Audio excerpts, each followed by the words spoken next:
Here we will be talking about how to find the maximum in an array, right? So we need to declare a variable called max, and we will assign the max to the first element of the array. So data 0, right? So data 0.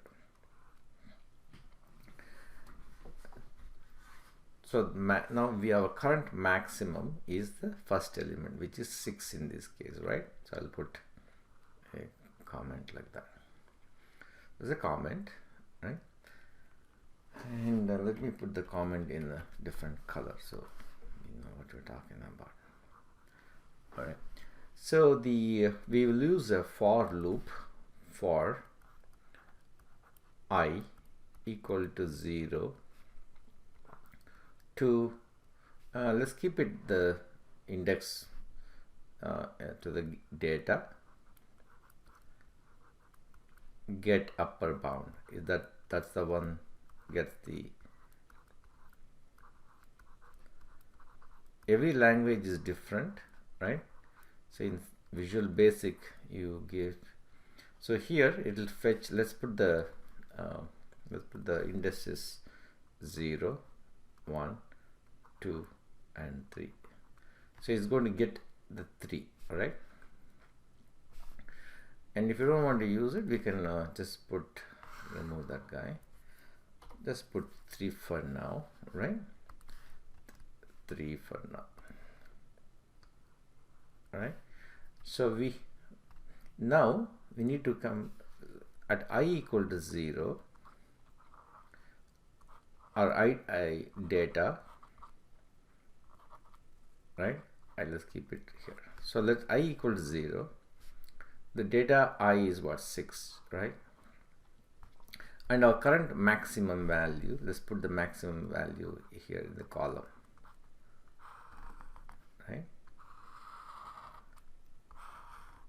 Maximum currently it is 6, right? First element is 6. So now we need to compare, we can even start this guy from 1, right? So let's put that guy, and I is 1. So we need to compare data I and the current maximum. Data I at 1 is 8, not 6, right? So we got to put 8 there. So we need to compare the maximum. We need to compare the maximum here and the data I here, which is greater. Because data I is greater, now the maximum should be 8, right? Maximum should be 8. So we need to write this statement here. If maximum is less, right? It's less here. See that? Maximum is less than data I. It's less than data I,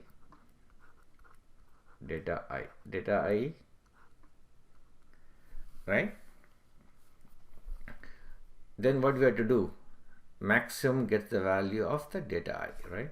So maximum equal to data I, and end should end, right? That's it.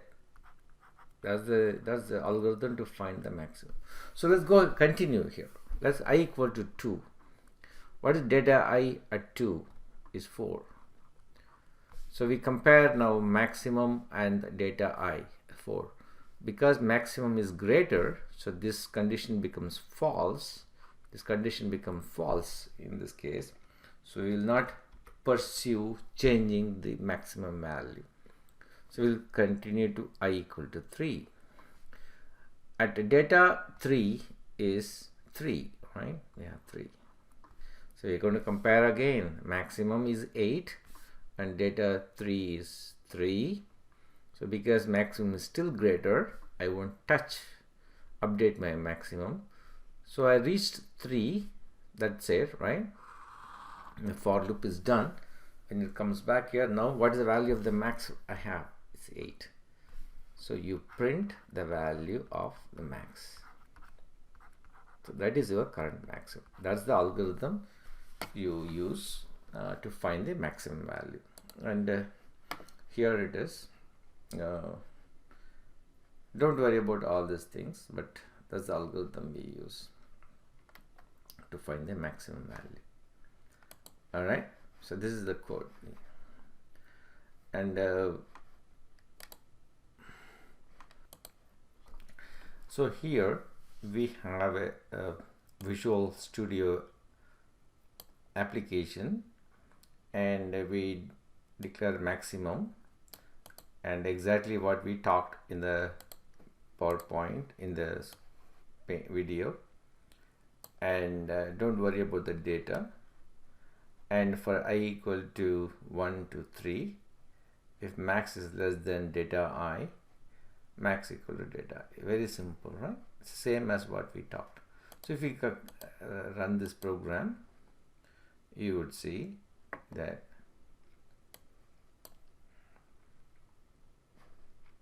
maximum is 8, right?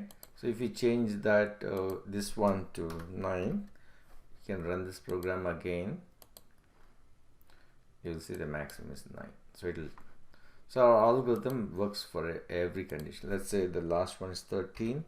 You run it again, it will be 13. See that? So that we tested all conditions and it works flawlessly, right? So that's the way you find the maximum. The minimum is the same.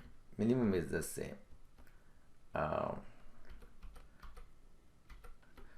We determine the minimum integer to be the first, and you just cut and paste the same code.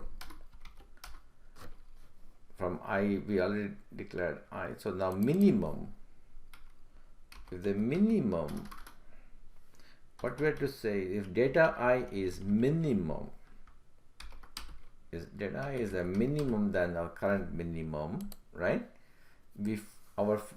We start with the minimum value, the first element, just like we did for the max, and we ever find a minimum in the array, that would be our new minimum, right? And you print the same thing here.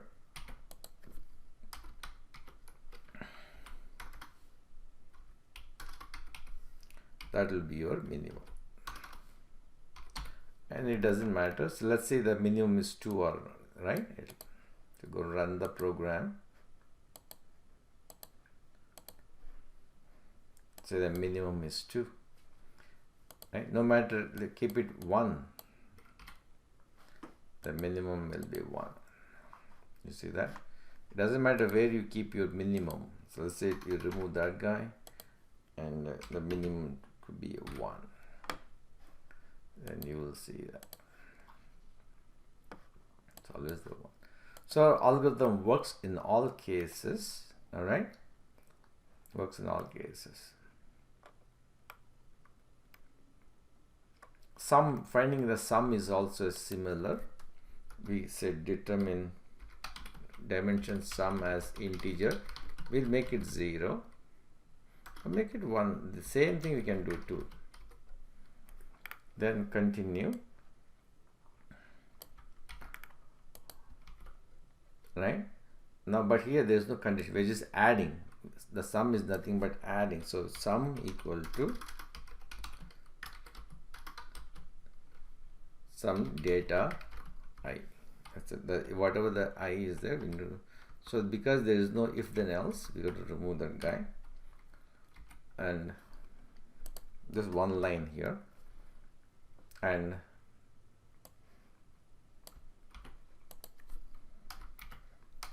you just put the sum as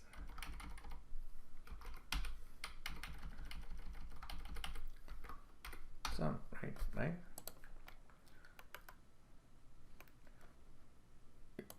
Right? So we just add whatever the values to our current sum.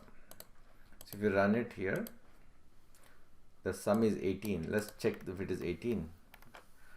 6 plus 8 is 14, 14 plus 3 17, 17 plus 1 is 18. See that? So it doesn't matter what you have instead of 7, instead of 2, like that. If you do it, just run it, the program, sum is 18, still 18. Yeah. So that is this very simple algorithms that you could understand. So try to understand this program line by line, and you would know how to traverse an array. All right. Thank you.